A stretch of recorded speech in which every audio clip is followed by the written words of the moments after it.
அருமை சகோதரர்கள், அவர்களிடம் பூவியார் அவரிடம் சொன்னேன், மேடையிலே வந்தவுடன் சொன்னேன், இந்த இயக்கங்கள் அத்தனையும் கட்டுக்கோப்பாக கொண்டு வர வேண்டும், அதற்கு நான் தயாராக இருக்கிறேன், நீங்கள் என்ன என்று கேட்கிறேன் சொன்னேன்.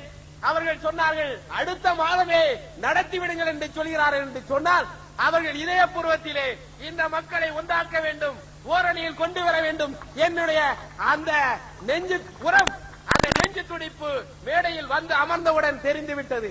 அவருடைய உணர்வுகள் தமிழகத்திலே இருக்கின்ற தாழ்த்தப்பட்டவனுடைய இயக்கங்கள் ஒன்று சேர வேண்டும், தமிழகத்துடைய நிலை மாற வேண்டும், தமிழகத்துடைய அரசியல் மாற்றம் காண வேண்டும்.